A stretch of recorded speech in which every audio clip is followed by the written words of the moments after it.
ఎలాంటి సాంబారు పౌడరు అలాంటివి ఏమీ లేకుండా పాతకాలం పద్ధతిలో ఇలా దోసకాయ సాంబార్ చూపిస్తున్నానండి. చాలా అంటే చాలా రుచిగా ఉంటుంది. ఇంట్లో ఉన్న వాటితోనే.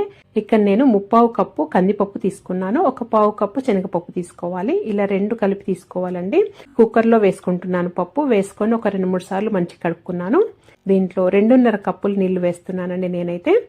ఒక 5 విజిల్స్ అయినా ఖచ్చితంగా ఉడికించుకోవాలండి. ఇప్పుడు కొద్దిగంత చింతపండు తీసుకొని మీ పులుపుకు తగినంత తీసుకోవాలండి. నేనైతే ఇంత తీసుకున్నాను. తీసుకొని ఒకసారి కడుక్కొని నీళ్లు వేసి నానబెట్టుకున్నాను. ఇప్పుడు ఇక్కడ ఒక దోసకాయ తీసుకున్నానండి, ఇంత సైజుది.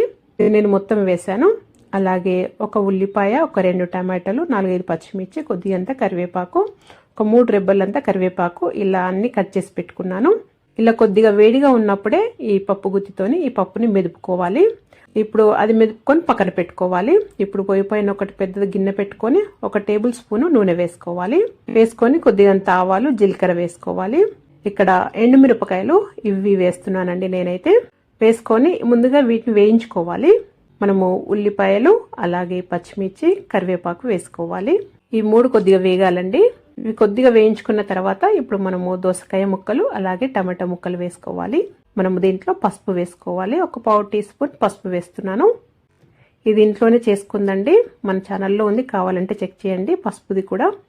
నేనైతే దీంట్లో కారం పొడి 1.5 టీ స్పూను కారం పొడి వేసానండి. మనం పచ్చిమిర్చి కూడా వేసాం కదా, చూసుకొని వేసుకోవాలి.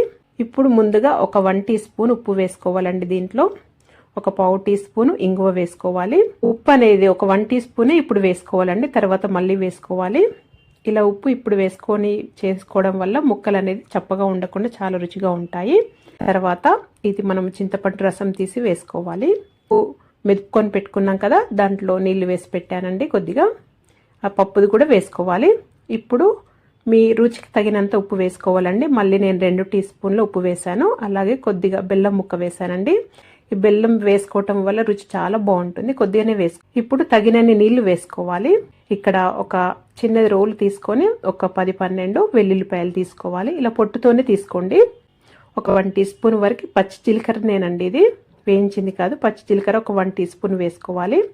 మళ్ళీ ఒక 2 రెబ్బలంతా కరివేపాకు వేసుకొని కచ్చా పచ్చగా దంచుకోవాలండి. ఇలా ఒక 10-15 నిమిషాలు మరిగిన తర్వాత లాస్ట్లో ఒక 5 నిమిషాలు అయితే దింపుతామనగా మనము దంచుకున్నాం చూడండి, ఆ మసాలా వేసుకోవాలి. ఇది ఒక్కటి వేసి చూడండి, ఎలాంటి మసాలాలు అవసరం లేదు. ఈ చారు స్పెషల్గా అవుతుందండి, అంత రుచిగా ఉంటుంది. లాస్ట్లో కొద్దిగంత కొత్తిమీర వేసుకొని స్టవ్ ఆఫ్ చేసి సర్వ్ చేసేయకుండా